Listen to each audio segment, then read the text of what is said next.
I'm Andrea, 34 years old. 3 weeks ago, I won the custody battle for my daughter, and the first thing I did with my freedom was RSVP no to my own father's birthday. My dad sent a group text to the entire family. It said, "Heirs only, no dead ends, don't bring your daughter." He wasn't just talking about me, he was talking about my 6-year-old little girl. He was erasing us both.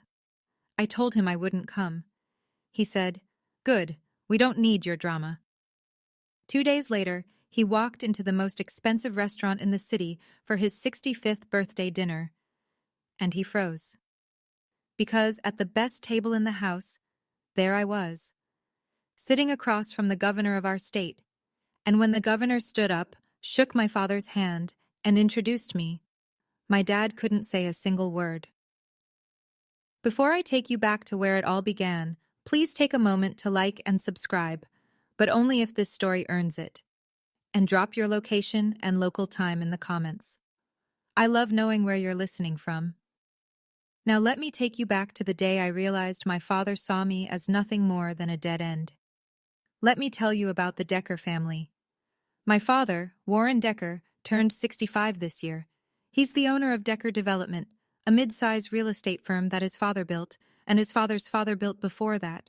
3 generations of men handing things down to men. That's not a family tradition, that's a religion.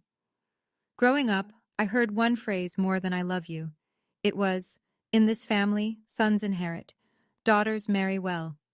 I was the middle child. My older brother Garrett, 38 now, was always the future of the company. My younger brother Colton, 31, was the backup plan. And me? I was the girl who happened to share the last name. Here's the thing. I wasn't a bad student. I was the best student. Top of my class every year, National Honor Society, full academic scholarship to college, the only Decker kid who didn't need Dad's checkbook. And when I called to tell him the news, you know what he said? "Good. At least that saves me money for the boys' MBAs." He didn't come to my scholarship ceremony. He did fly to Garrett's business school orientation, a week later, same month, and posted a photo captioned, "Legacy Continues." My mother, Catherine, was the only person who ever made me feel like I belonged in that family. She'd pull me aside after dinners, where Dad only toasted the boys, and whisper, "You're just as good as any of them, Andrea. Don't you ever forget that." She died when I was 15. Cancer. And whatever warmth was left in that house died with her. There's a family portrait hanging in Dad's living room. It's been there since I was 19. It shows Warren, Garrett, and Colton, 3 men, no women, no me, no Lily. My mother left me something before she passed. Not money. A letter. I've kept it in my nightstand for 19 years. I'll tell you what it said. But not yet. To understand why I spent 2 years swallowing every insult my father handed me, you need to understand Derek Morrison. I met Derek in college. Charming, ambitious, came from money, the kind of money that buys silence when things go wrong. We got married when I was 26. For a few months I thought I'd found my way out of the Decker gravity, someone who saw me. Then I got pregnant with Lily, and the mask came off.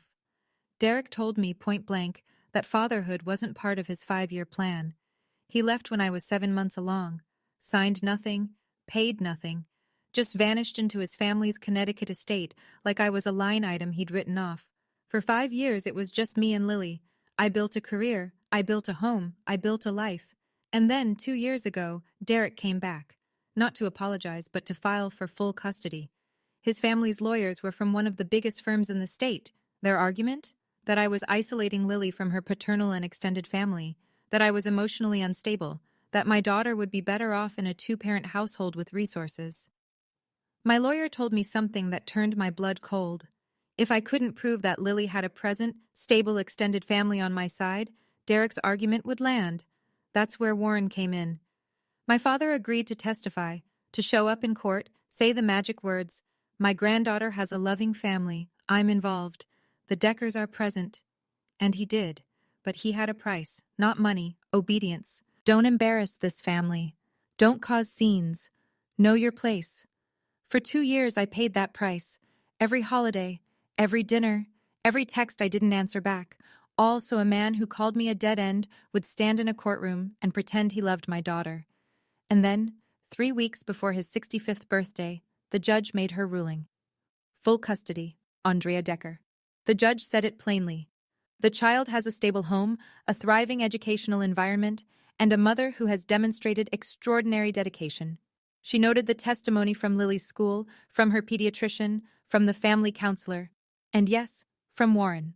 He showed up, wore his best suit, told the court that Lily was a Decker through and through, and that the family was fully present. The performance of a lifetime.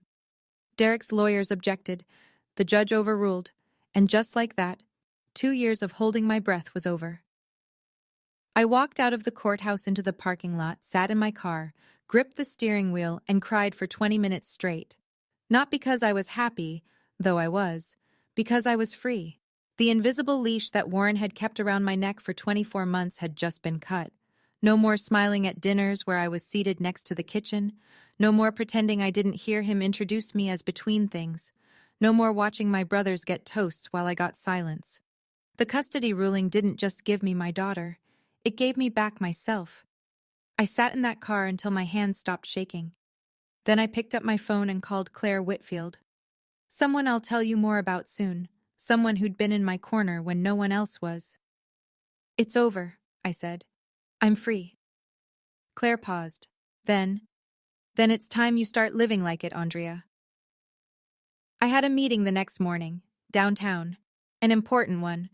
The kind that could reshape education policy across the entire state. But I'll get to that.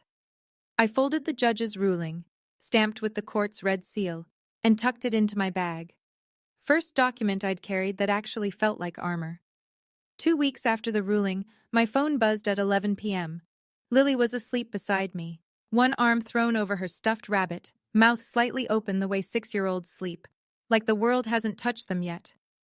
I picked up my phone and opened the family group chat. Warren had sent a message. One paragraph. It read, "This is a milestone. My 65th birthday dinner will be held at the Whitfield Room on Saturday evening. This celebration is for heirs only. No dead ends. Don't bring your daughter." I read it twice. Then a third time. No dead ends. That was me. Don't bring your daughter. That was Lily. The man who'd stood in a courtroom 3 weeks earlier and called her a Decker through and through was now calling her a dead end in a group text. I looked at Lily sleeping. Her little hand was curled into a fist, like even in her dreams she was holding on to something. Then a private text from Garrett. "Dad's right, oh, it's his night. Don't make it about you." I'll be honest. The heirs only thing was my idea. He liked it. My older brother. The one who smiled at every Thanksgiving, like he wasn't watching me disappear. He'd written the words himself. I typed back to the group. "I won't come." Warren's reply was instant, like he'd been waiting. "Good. We don't need your drama. Your mother would be ashamed." My mother. He used my dead mother, his dead wife, as a weapon. And something strange happened. For the first time in my life, I didn't cry. Something inside me had shifted. The custody ruling hadn't just freed me legally, it freed something deeper. I put my phone down. I looked at Lily. And I thought about what Claire had said. Start living like it. So I opened my laptop. And I made one phone call. I'm not going to tell you who I called. Not yet. Let me paint the picture so you understand. This wasn't a one-time thing. My father didn't just wake up one morning and decide I was less. He'd been building that wall my entire life, brick by brick. When I was 18, I graduated high school as valedictorian, top of my class. I stood at that podium and gave a speech about resilience. My father arrived 40 minutes late, spent the ceremony looking at his phone, and afterward drove straight to a steakhouse with Garrett to celebrate. And I quote, his son getting into business school. He didn't say a word about my speech, not one. When I was 26, Derek and I got married. My father gave the wedding toast. It lasted 4 minutes. 3 of those minutes were about the Decker men. His father, himself, Garrett, Colton, the legacy, the name, and then one sentence at the end. And to Andrea, may she find a good man to take care of her. Derek sat beside me, grinning. I sat there with my fingers wrapped around a champagne glass I couldn't taste. When I was 28, Lily was born. Warren came to the hospital, looked at Lily in the bassinet, looked at me, and said, "Another girl. Well, maybe your brothers will give me grandsons. She was 6 hours old. I'm wearing my mother's ring right now, a simple gold band with a tiny emerald. Catherine left it to me in her will. I've worn it every day for 19 years. My father has never once noticed. That week after the custody ruling, I had back-to-back meetings at the State House. There was one in particular, a dinner meeting with someone important. I'd been preparing for it for months. But I'll tell you about that when the time is right. 3 months before the birthday dinner, there was Thanksgiving. I went because I still needed Warren for the custody case. Lily came with me. She wore a little plaid dress she'd picked out herself and was so excited to see her grandpa that she ran up the driveway ahead of me. Warren opened the door, looked past her, and said to me, "You're late." Inside, the house was full. Warren had invited neighbors, a couple of his real estate partners, the Hendersons from the country club, important people in his mind, and when they arrived, he did what he always did. He introduced his children. "These are my boys," he said, hand on Garrett's shoulder, nodding toward Colton. Garrett and Colton, the future of Decker Development. One of the guests, a woman named Sandra, glanced at me and smiled politely. "And this young lady?" My father paused, like he had to recalibrate. "Oh, that's Andrea. She's between things." I wasn't between things. At that exact moment, I was a senior policy advisor for the governor's office. I had a badge with my name on it and a desk 12 floors above the state capitol rotunda. But Warren didn't know that, because Warren never asked. Bethany, Garrett's wife, leaned over to me later in the kitchen and whispered, "It must be hard being the only girl. But you know, men like Warren, they just think differently." She said it like she was being kind. She wasn't. At dinner, Lily sat next to Warren. She looked up at him with those enormous brown eyes and said, loudly enough for the whole table to hear, "Grandpa, why aren't there pictures of Mommy and me in your house?" The table went silent. Warren picked up his fork. "Eat your turkey, sweetheart." After dinner, Colton pulled me onto the back porch. Cold air, dead leaves. He looked at his shoes and said, "I'm sorry about Dad-O. I know it's not fair." I looked at him, my little brother, 31 years old, still afraid of his own father. "Then say something, Colton." He was quiet for a long time. Then he went back inside. That silence told me everything I needed to know about my little brother.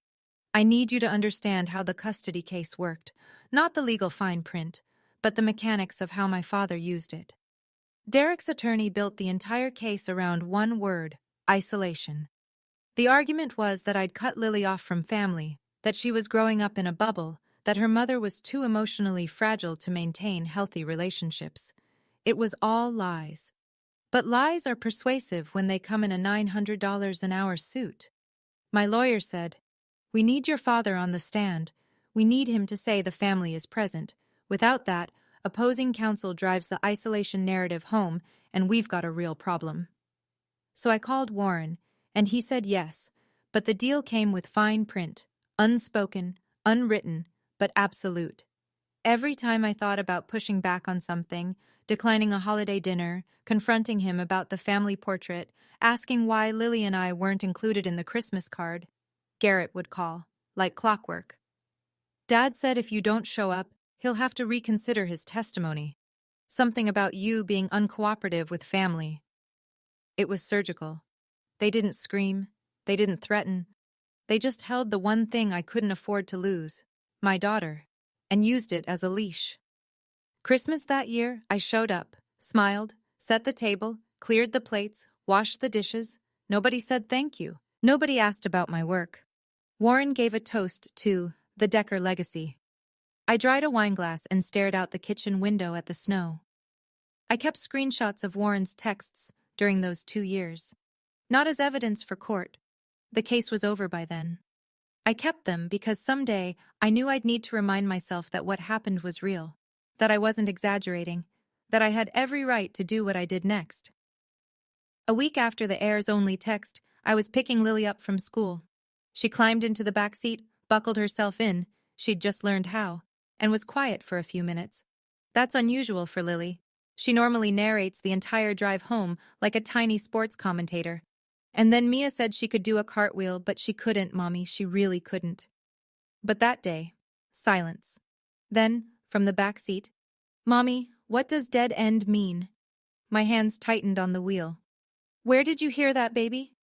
"I heard Daddy's mommy say it on the phone. She said Grandpa Warren calls us dead ends. Is that like when a road stops and there's nowhere to go?"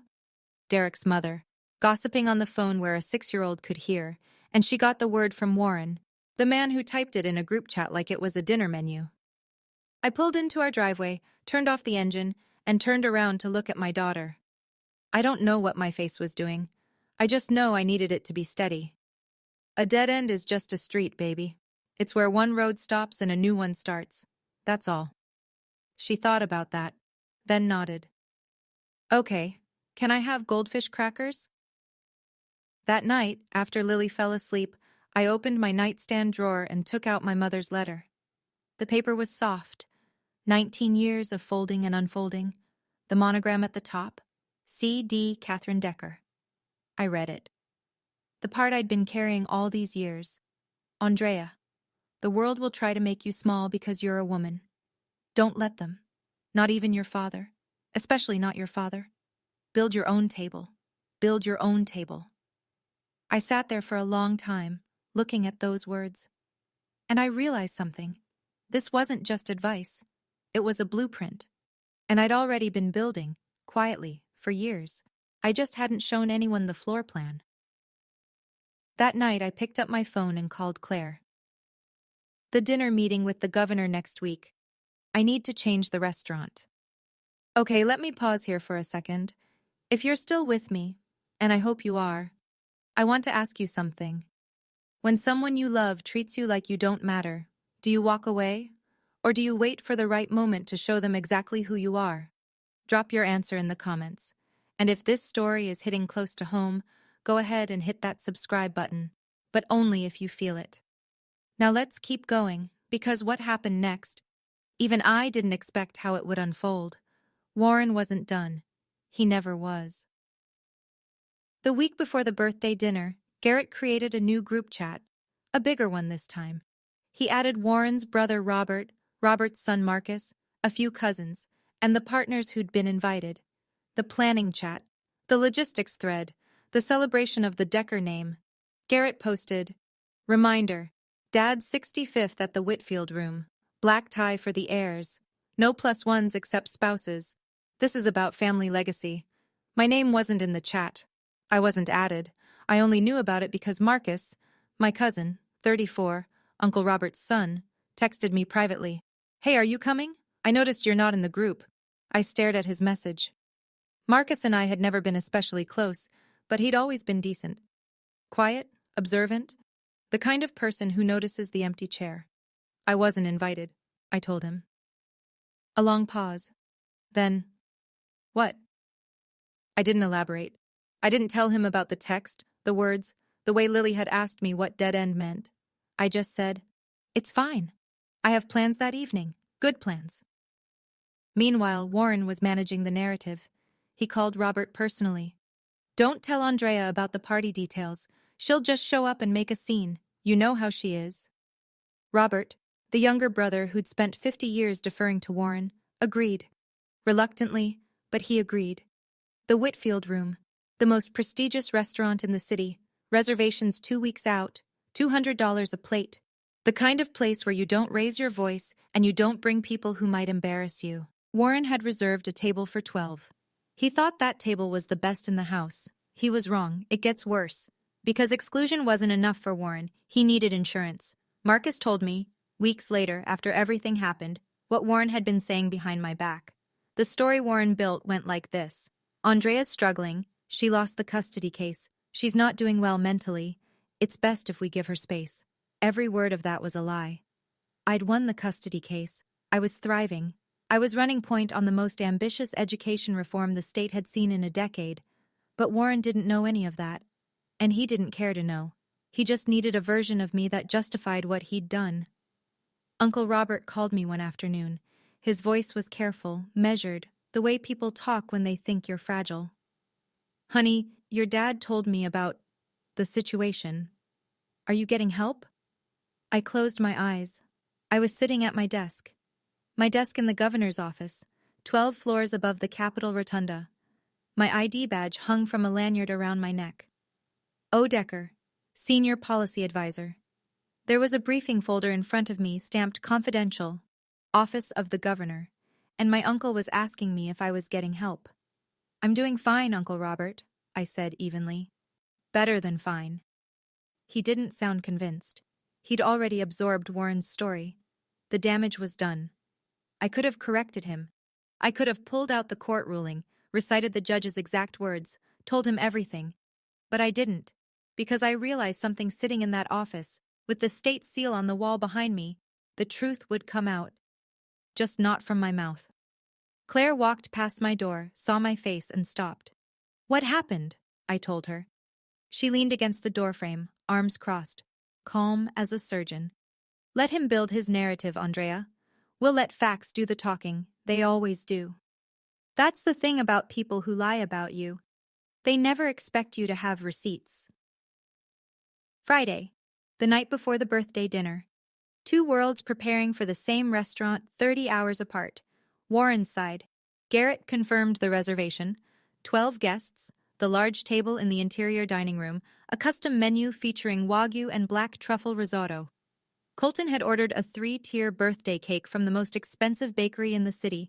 Hand-piped gold leaf, dark chocolate ganache, a sugar paste replica of the Decker Development logo on top. Warren tried on his new suit that evening, a $3,800 Brioni, charcoal, peak lapel, silk lining. He looked at himself in the mirror and said to Garrett, "This will be a night to remember." He was right, just not in the way he imagined. My side was quieter. I picked Lily up from school, cooked her favorite, mac and cheese with the little dinosaur shapes, read her 2 chapters of a book about a girl astronaut, and tucked her in. Then I sat at my kitchen table, opened my laptop, and pulled up my email. One new message. Subject line: Dinner confirmation. The Whitfield Room, Saturday, 7 p.m. Reservation. Under. Office of the Governor. 2 seats. Table by the window.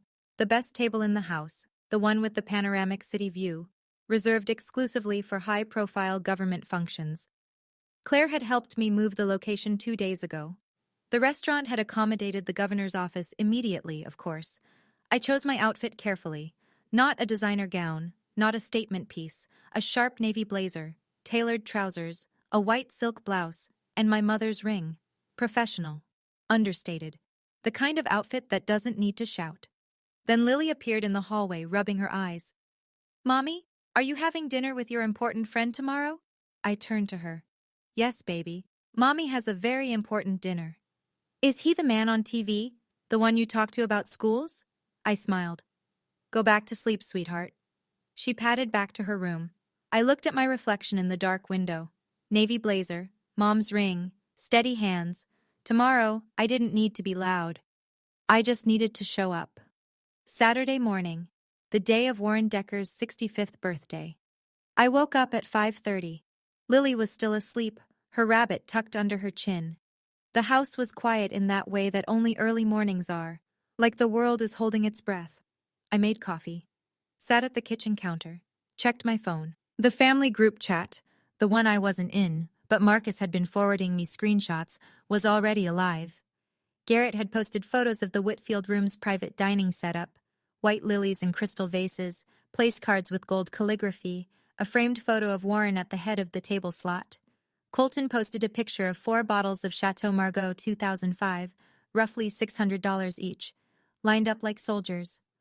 Warren himself had written, "Tonight, I celebrate 65 years and the legacy I built, with my heirs by my side, his heirs.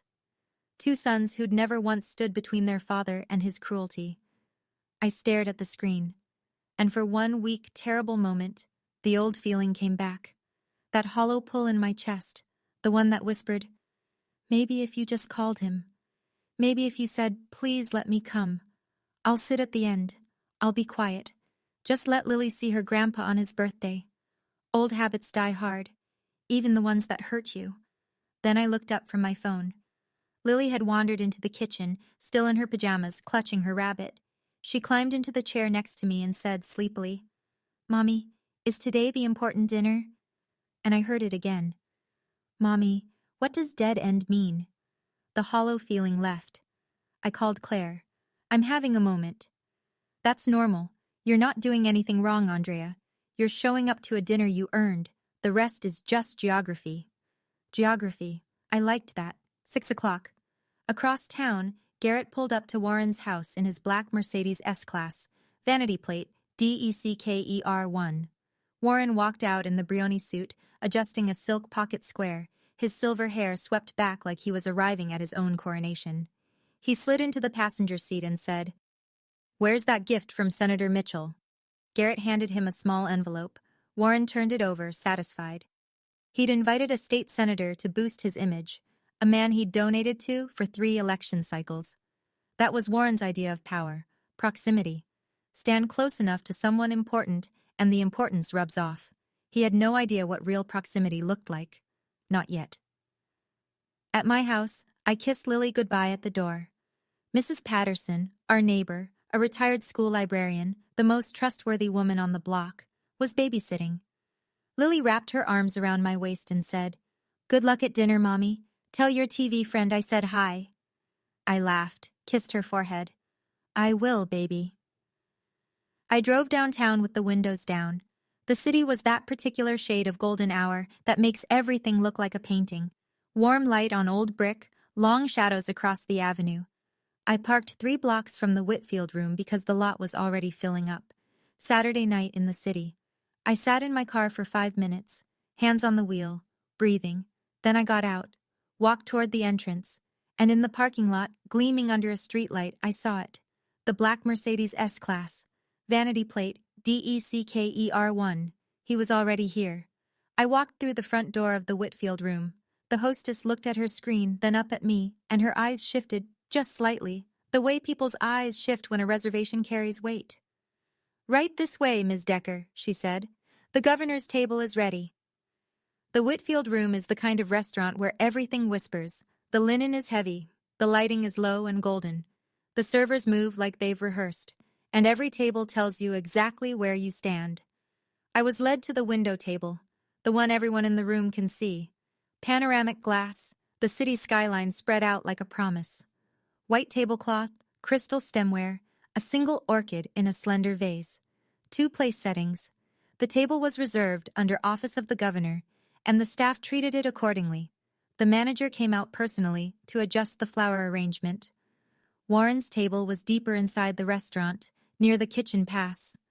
A large round table for 12, nicely set, but positioned in what anyone in the hospitality world would recognize as the second tier.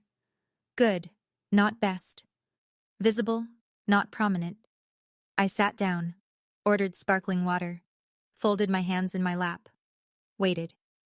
I could hear, faintly, the sounds of a large party assembling in the other room. Chairs scraping, laughter, the clink of expensive glasses. Warren and his heirs gathering for the legacy dinner. I didn't look. At 7:15, Governor Thomas Hadley arrived. He walked in with a single aide, no fanfare, no security detail for a private dinner, and crossed the room to my table with the easy confidence of a man who's been in public life for 30 years. He shook my hand with both of his. "Andrea, great to see you. I've been looking forward to discussing Phase 2. This was real. This was a work dinner, not a stunt, not a setup. The governor and I had been meeting monthly about the statewide education reform initiative I'd architected. Tonight was about Phase 2, expansion into rural districts. I had a briefing binder in my bag. The restaurant manager appeared at the table. "Governor Hadley, welcome. Can I start you with anything?" The governor sat, opened his napkin, and smiled at me. "Let's get to work." And then he said something else, casually, almost as an afterthought. "By the way, Andrea, that letter of commendation. I signed it yesterday. You'll get it Monday. You've earned it." A letter of commendation, signed by the governor, for work I'd done while my father was telling the family I was falling apart.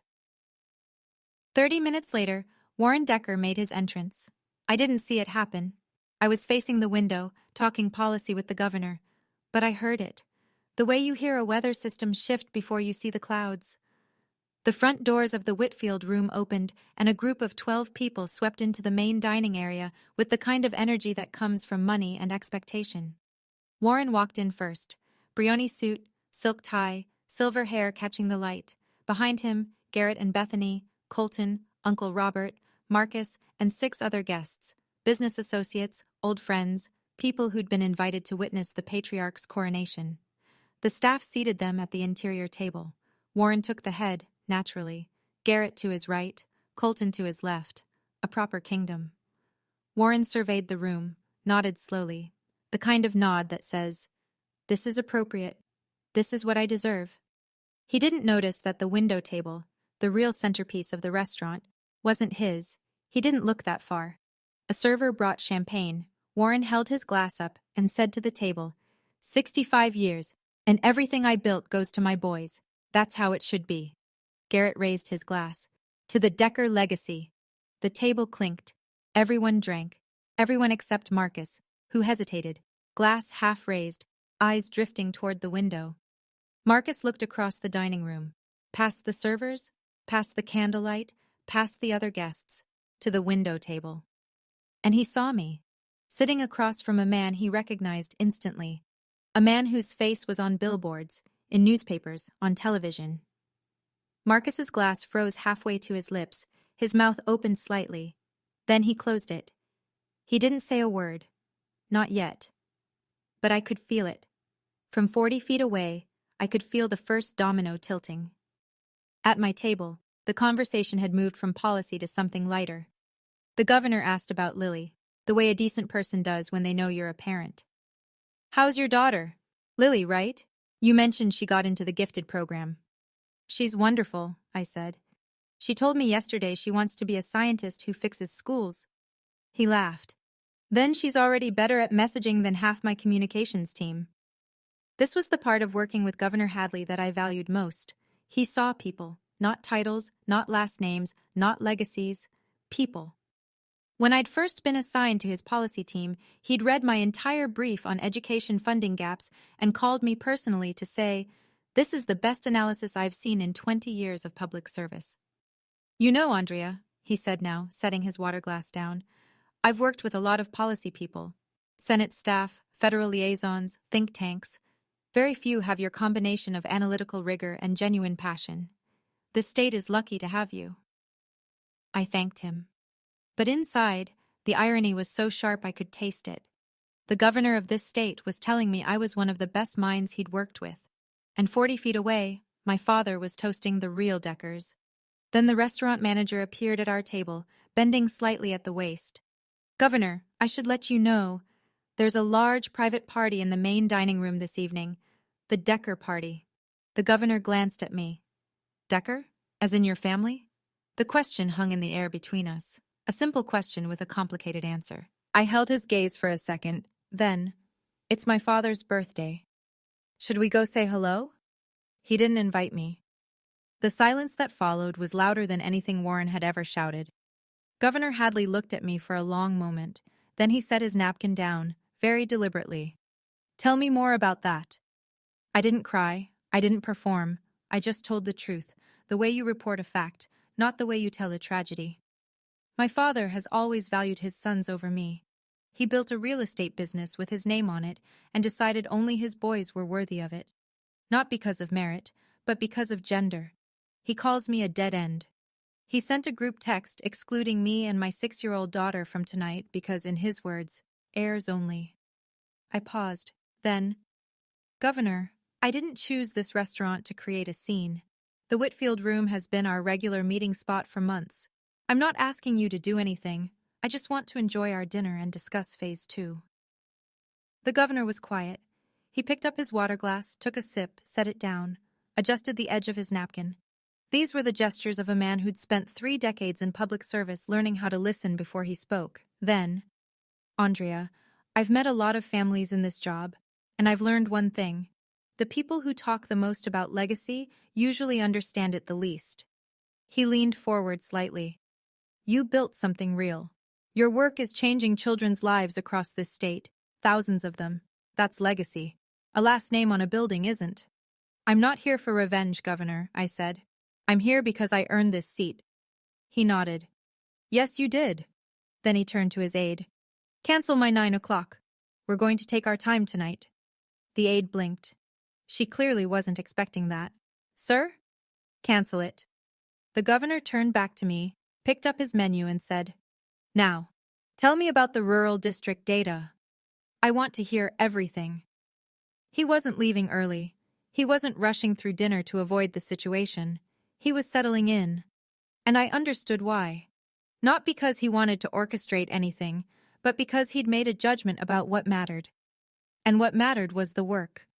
What happened next, though, wasn't his choice. It was Marcus's. 8:15 p.m. At Warren's table, the first course was being cleared. Seared scallops, microgreens, something with truffle oil that probably cost more than my grocery bill for the week. Garrett was telling a story about a zoning deal. Colton was nodding. Warren was presiding. Marcus excused himself. Restroom, he said. He didn't go to the restroom. I saw him before he reached the table, tall, moving through the dining room with the deliberate pace of someone who's about to do something he can't undo. He stopped 2 feet from our table, and his eyes went from me to the governor and back to me. Andrea, he said. His voice was almost a whisper. Is that the governor? I looked up at him, calm, steady. Marcus, this is Governor Thomas Hadley. Governor, this is my cousin Marcus Decker. The governor stood. Because that's what Thomas Hadley does. He stands when he's introduced to someone, and extended his hand. Nice to meet you, Marcus. Your cousin is doing incredible work for this state. Marcus shook the governor's hand. I could see his fingers trembling. I had no idea. I let that land. Then, quietly, that's because no one in this family ever asked. Marcus stood there for another moment. The governor gave him a small, warm smile, the kind politicians perfect over decades, but in Hadley's case, I'd come to learn it was genuine. Then Marcus nodded, almost to himself, and walked back across the dining room. He sat down at Warren's table. I could see him from where I sat. Garrett leaned over. What took you so long? Marcus's hands were in his lap.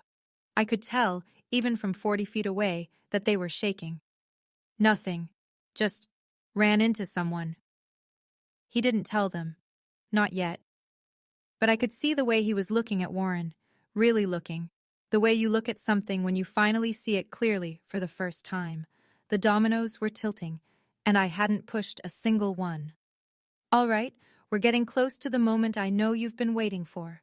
But before we get there, could you do me a favor? Hit that like button, not for the algorithm, for every woman who's ever been called a dead end by someone who was supposed to love her. And if you haven't subscribed yet, now's a good time. Because what happens in the next few minutes? I still get chills thinking about it. Let's go. 8:30 p.m. Warren stood up. The second course was finished. The Chateau Margaux had been poured, that deep, impossible red that only Old Bordeaux achieves. Garrett had been building to this moment all night. The toast, the big speech, the patriarch's coronation. Warren buttoned his jacket, picked up his glass, turned toward the table to address his guests, his heirs, his legacy, his kingdom. And as he turned, his gaze swept across the dining room toward the windows, toward the best table in the house, toward the soft light and the city skyline and the 2 people sitting there. He stopped. His whole body stopped.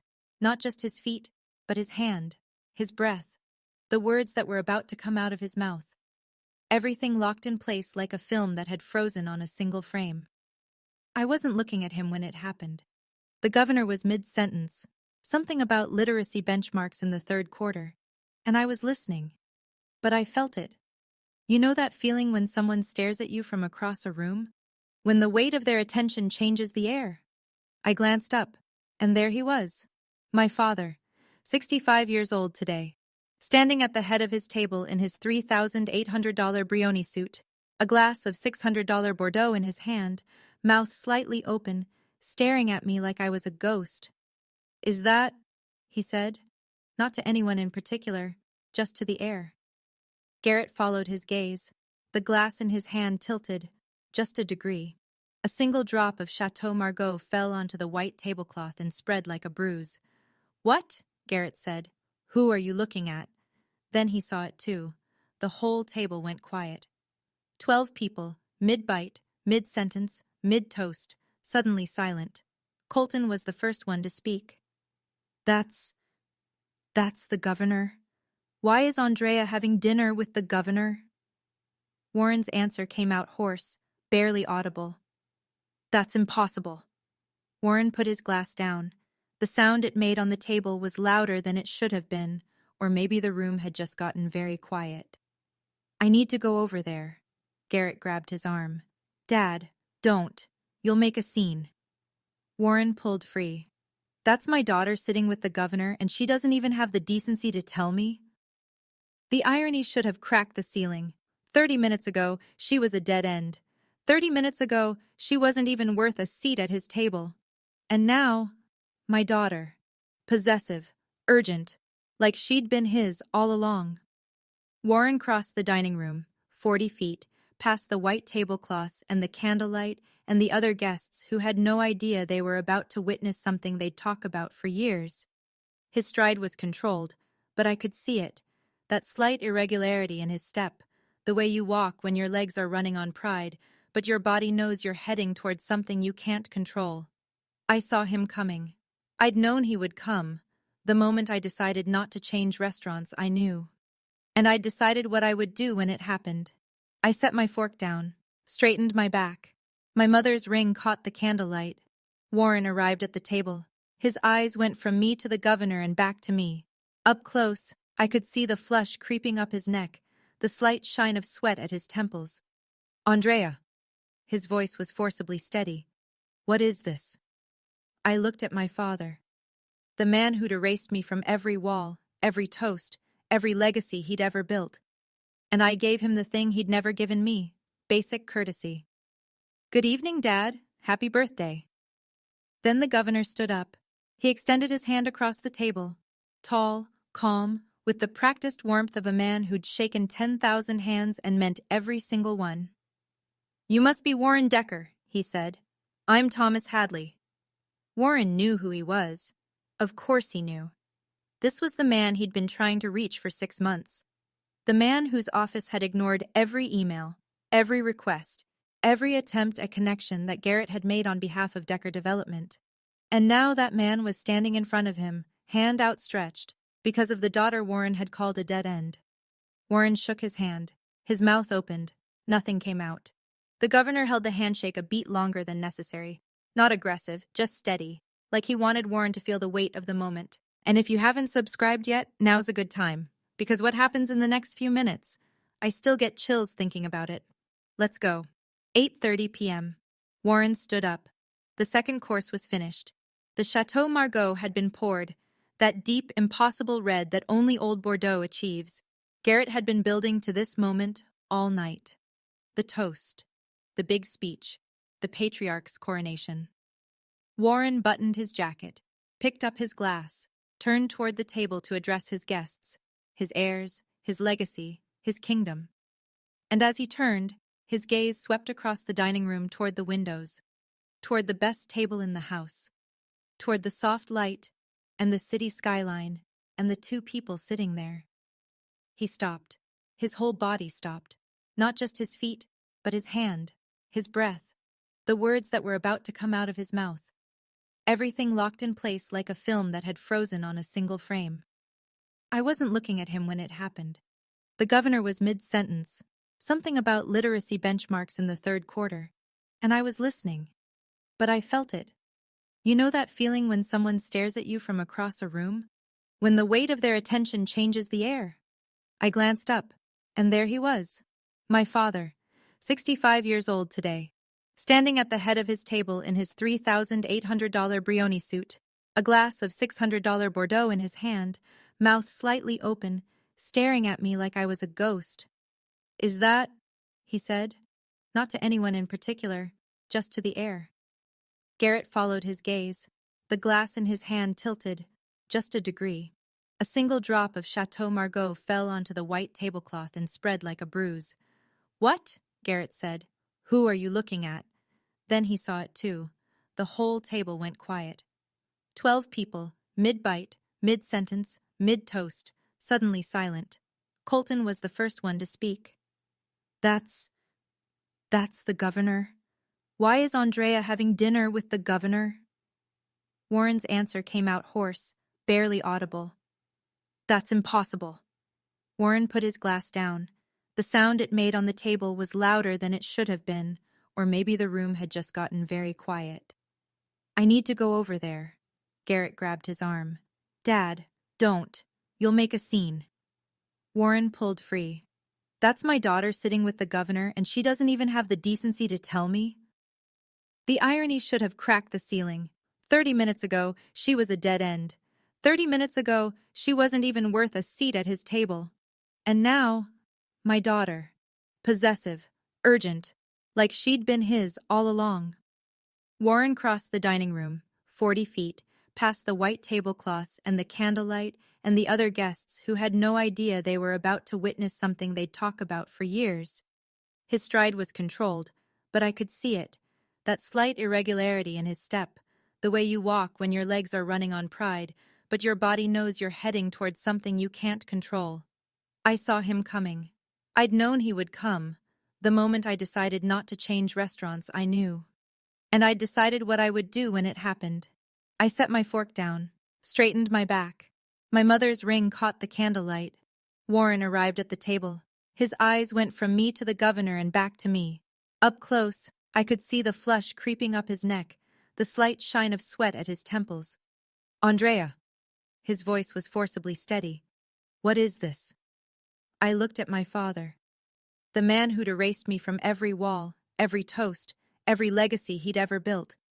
And I gave him the thing he'd never given me, basic courtesy. Good evening, Dad. Happy birthday. Then the governor stood up. He extended his hand across the table, tall, calm, with the practiced warmth of a man who'd shaken 10,000 hands and meant every single one. You must be Warren Decker, he said. I'm Thomas Hadley. Warren knew who he was. Of course he knew. This was the man he'd been trying to reach for 6 months. The man whose office had ignored every email, every request, every attempt at connection that Garrett had made on behalf of Decker Development. And now that man was standing in front of him, hand outstretched, because of the daughter Warren had called a dead end. Warren shook his hand. His mouth opened. Nothing came out. The governor held the handshake a beat longer than necessary. Not aggressive, just steady, like he wanted Warren to feel the weight of the moment. 12 plates at Warren's table were going cold. Nobody was eating. And then Robert stood up fully. He walked to Warren, not to the window table, to Warren, and said quietly but with a precision that cut through every sound in that room, Warren, you told me she lost custody. You told me she was falling apart. The governor of this state is having dinner with her. He paused. What else have you lied about? Warren was still standing at my table. He hadn't moved. I don't think he could. I watched my father for a long moment. The Brioni suit that was supposed to make him look powerful now looked like a costume. The silk pocket square was wilting. His hands were at his sides, and for the first time in my life, they looked small. I stood up. Not fast, not dramatically. I just stood up, the way you stand when you've made a decision you've been preparing for your entire life. Dad, my voice was steady. I didn't come here tonight to embarrass you. I came here because I had a dinner meeting with the governor, a meeting I earned through years of work you never cared to ask about. He blinked, twice. You called me a dead end. You told the family I was falling apart. You excluded me and Lily from your birthday because we weren't heirs. The word landed like a stone in water. But here's what you missed. While you were deciding I was nothing, I was building something. Not for your approval, not for your legacy, for my daughter, for myself. I took a breath. My mother's ring was warm against my finger. I'm not asking you to be proud of me, Dad. I stopped needing that a long time ago. But I need you to hear this. Lily and I are not dead ends. We are not your shame. And if you want us in your life, it starts with respect. Not control, not conditions. Respect. I sat back down, smoothed my napkin, turned to the governor. I'm sorry about that, Governor. Thomas Hadley looked at me with an expression I'll carry for the rest of my life. Not pity, not awkwardness, something warmer. Don't be sorry, Andrea. That was long overdue. Warren stood there for another 3 seconds. Then he turned and walked back to his table. He didn't look at me again, not once. But I saw his hand, the one that wasn't holding anything, the one that was just hanging at his side. And it was trembling. The governor waited until Warren was back at his table. Then he reached into the leather portfolio beside his chair, the one his aide had been carrying, and pulled out a document. Heavy cream-colored paper, the state seal embossed in gold at the top, a signature at the bottom that I'd seen on legislation, executive orders, and proclamations that affected millions of people. "I was going to give you this Monday," he said, "but I think you deserve it now." He slid the letter of commendation across the table to me. I picked it up. My hands were trembling, not from fear, not from anger, but from the sheer weight of being seen, of someone in a position of power looking at my work and saying, in writing, with a seal and a signature, "You matter." The letter cited my exceptional leadership in designing and implementing the State Education Reform Initiative, my demonstrated commitment to equitable access, and my extraordinary analytical capabilities that have directly improved outcomes for over 200,000 students statewide. 200,000 students. While my father was telling people I was between things, the governor flagged the restaurant manager. "Would you mind? I'd like to take a photo with Ms. Decker for the state's newsletter." The manager obliged. We stood side by side, the commendation between us, the city skyline behind us through the window. The camera flashed. From across the room, I didn't look, but I could feel it. Warren was watching. His daughter, holding an official letter from the governor, posing for a state publication, in the restaurant where he was supposed to be king. Marcus returned to Warren's table. He stood, not sat, and said in a voice clear enough to carry, "Uncle Warren, I just shook hands with the governor. He told me Andrea designed the education reform program the entire state is using. Did you know that?" The table looked at Warren. Warren said nothing. There was nothing left to say. The narrative he'd built, Andrea is struggling, Andrea is unstable, Andrea is a dead end, was disintegrating in real time. And the person dismantling it wasn't me. It was the truth. Uncle Robert came to the window table next. He approached slowly, the way you approach someone when you know you owe them something you can't easily repay. "Governor Hadley, I'm sorry to interrupt." Robert's voice was careful, respectful. "I'm Robert Decker, Andrea's uncle." The governor nodded warmly. "Of course, please." Robert turned to me, and his face, this man who'd known me since the day I was born, who'd watched me grow up in his brother's shadow, who'd believed Warren's lies without a single phone call to verify, his face crumbled. "Andrea, I owe you an apology. Your father told me things that weren't true. I should have called you directly. I should have asked." "Thank you, Uncle Robert," I said. No edge in my voice, no lecture. Just the truth meeting a man who was finally ready to hear it. "That means a lot." He swallowed hard. "How's Lily? I haven't seen her in so long." I smiled, a real smile, the first one that evening that wasn't armor. "She's amazing. She just got accepted into the state gifted and talented program. Top 2% in the state." Robert's eyes widened. "Top 2%? She also started reading at 4. She loves astronomy. Last week she told me she wants to be a scientist who fixes schools, because that's what she thinks I do." The dead-end granddaughter, the one who wasn't worth a seat at the birthday table. Top 2% of the state. Robert stood very still. Then his eyes filled. Not dramatically, not performatively, just the quiet overflow of a man realizing the enormity of what his family had done. He walked back to Warren's table. I couldn't hear exactly what he said, but I saw his posture change, shoulders squared, chin up, and then his voice carried, just barely, across the dining room. "Your granddaughter is in the top 2% of this state's gifted program, Warren. She's 6 years old, and you called her a dead end in a group text." He paused. The table was silent. "I'm ashamed to be your brother tonight." Garrett tried to salvage it, because that's what Garrett does. He manages. He controls. He smooths things over so the Decker machine keeps running. He walked back to the governor's table one more time, straightening his tie, forcing his face into something resembling confidence. Governor Hadley, I apologize for the disruption this evening. If there's anything Decker Development can do to support your office, any way we can contribute, the governor looked at him, not unkindly, but with the absolute clarity of a man who has no reason to pretend. Mr. Decker, I appreciate the offer. But I should tell you, I'm familiar with your zoning applications. Quite familiar, in fact. They'll be reviewed through standard procedures. I don't discuss development approvals at social dinners. He paused. I'm sure you understand. Standard procedures. In government, that means you are no longer a priority. You are in the pile. You will wait like everyone else. Garrett walked back to Warren's table.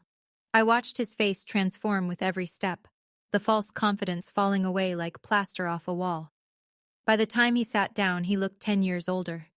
What did he say? Warren's voice was barely there. It's over, Dad. He's not going to help us. What do you mean it's over? I mean the man you've been trying to get a meeting with for 6 months. The one whose office has ignored every single one of my emails. Just found out that you disowned the person he values most on his team. The project is done. The Decker Development Redevelopment Project. Phase 3 of a commercial zoning initiative worth $4.2 million. 6 months of lobbying, networking, donating, all of it gone. Not because anyone took revenge, because the truth showed up at a dinner table. Warren turned on Garrett. His voice was low, toxic, reflexive. This is your fault. You wrote that text, heirs only. That was your idea. Garrett stared at him. You approved it, Dad. They sat there, looking at each other, father and eldest son, the pillars of the Decker legacy crumbling into each other. The party ended early. There was no toast, no speech, no 65 years and everything I built. The guests filed out in ones and twos, the way people leave a room where something irreversible has happened. Quiet, quick, eyes forward. Robert left without saying goodbye to Warren. He shook Marcus's shoulder on the way out, and the two of them walked into the night together. Bethany gathered her coat and followed Garrett in silence. Colton lingered, but when Warren wouldn't look at him, he left too. And then there was Warren, alone at a table for 12. The 3-tier birthday cake, hand-piped gold leaf, dark chocolate ganache, the Decker Development logo in sugar paste, sat untouched at the center of the table. The candles had never been lit. I was still at my table. The governor and I had returned to our conversation. Phase 2, Rural District Data, a pilot program in the western counties. Real work, meaningful work. I could feel Warren watching from across the room, but I didn't turn. There was nothing performative left to do. The truth had done its job. I just needed to keep being myself. But I'll tell you what I noticed from the corner of my eye. Warren was looking at his hands, specifically at his left hand, at the gold wedding band he still wore. The same band Catherine had placed there 39 years ago. The same style as the ring on my finger. My mother's ring. I don't know if he'd ever noticed before that I wore it, but he noticed tonight. I could tell by the way his fingers went to his own band and held it there, like he was trying to remember something he'd lost a long time ago. He stood up, walked toward the exit, didn't look back at the cake, didn't look back at me. Colton's voice came from somewhere near the coat check. Dad. Not now, Colton. Not angry, just empty. The front door closed behind him, and the last sound of Warren Decker's 65th birthday celebration was the click of an expensive latch in a very quiet room. And that was the last time I saw my father for 3 weeks, until the letter arrived. The week after was strange, like the air pressure had changed and nobody knew how to breathe yet. Garrett called first. That alone was unprecedented. In 34 years, Garrett had never called me for anything that wasn't logistics or leverage. Andrea, Long pause. The sound of someone swallowing something that tasted terrible. I didn't know about your job, about the governor, about any of it. You didn't know, I said, because you didn't ask. None of you did. Silence. Then, I was the one who wrote the heirs-only text. I told Dad to send it. I know. How? Because Dad doesn't type that fast. He didn't laugh. I didn't expect him to. There was another long silence. The kind where you can hear someone deciding whether to be honest or retreat into the comfortable machinery of denial. Garrett chose a middle ground. I'm sorry, Andrea. I hear you, Garrett, but sorry is a word.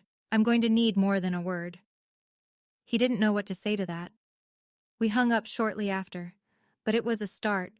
Not a good one, but a real one. Colton texted. Short, raw, no polish. I'm sorry, I should have stood up for you. I was a coward. I typed back. I appreciate that, Colton. When you're ready to show Lily you mean it, she'll be here. Uncle Robert called too. He apologized.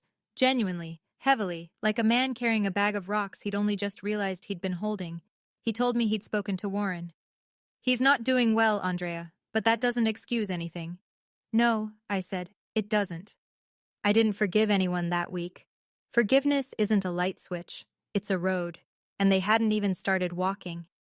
But for the first time in years, my phone was ringing with calls from people who wanted to talk to me, not at me, not around me, to me. And that was something. 3 weeks after the dinner, a letter arrived at my door. White envelope. No return address. But I recognized the handwriting immediately. The tight, precise capital letters that Warren Decker had used on every check, every contract, every birthday card he'd ever written to his sons. I'd seen that handwriting 1,000 times, just never on anything addressed to me. I sat down at the kitchen table. Lily was at school. The house was quiet. I opened the envelope. Handwritten, 4 paragraphs.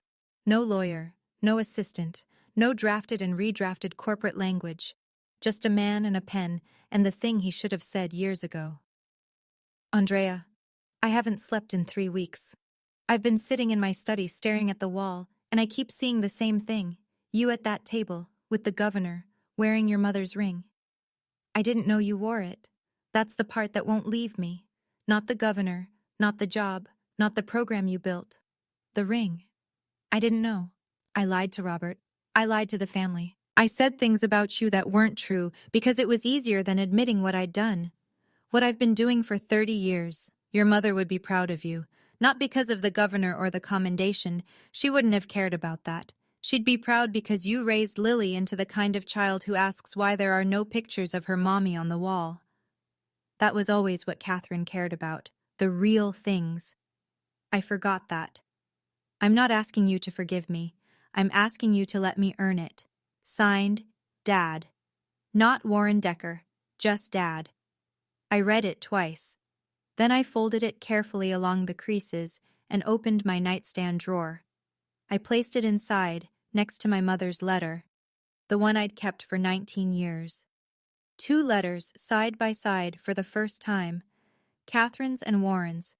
There was a P.S. at the bottom, in smaller writing. I looked up the state gifted and talented program. Top 2%. My granddaughter. I didn't know. I closed the drawer. I didn't cry. But I sat on the edge of my bed for a long time, and my hands were not quite still. I didn't write back. Not yet. This wasn't a happy ending. This was a first step. And first steps don't mean much until you see where the second one lands. So here's where I am now. I used to think my father's approval was the measure of my worth. I spent 30 years trying to be good enough for a man who'd already decided I was less, not because of anything I'd done, but because of what I was born as. A daughter. In Warren Decker's world, that was a disqualification. The night at the Whitfield room didn't fix my family. I want to be honest about that. My father didn't become a different person overnight. Garrett is still figuring out how to be a brother instead of a gatekeeper. Colton is trying. He called Lily last week and asked her about the planets, which made her so happy she talked for 40 minutes straight. Uncle Robert calls me every Sunday now. Marcus and I are actually friends, real friends, the kind where you text each other dumb things at midnight. But here's what changed. I stopped waiting. I stopped standing outside my father's house, hoping he'd open the door. I stopped rearranging myself to fit into a frame that was never built for me. My mother's letter said, "Build your own table." I did. And when I sat at it, the governor of this state chose to sit across from me. Not because of my last name, not because of my father's company, because of my work. Last week, Lily looked up from her homework and said, "Mommy, can Grandpa come to my science fair?" I looked at her, my extraordinary, top 2% dead-end daughter, and I said, "If he earns it, baby, if he earns it." She nodded, like that made perfect sense. To every woman listening who's ever been called a dead end, by a father, a husband, a brother, a boss, anyone, I want you to hear this. You are not a dead end. You are a beginning. Build your own table, and don't let anyone tell you who gets to sit at it. And that's my story. If you made it this far, thank you. Truly. Before you go, I want to ask you one last thing. Have you ever had to build your own table? Tell me about it in the comments. I read every single one. If this story meant something to you, hit like, and if you want more stories like this, subscribe and check out the video in the description. It's another story about someone who refused to stay small. Until next time, remember, your worth is not up for a vote. Take care of yourselves.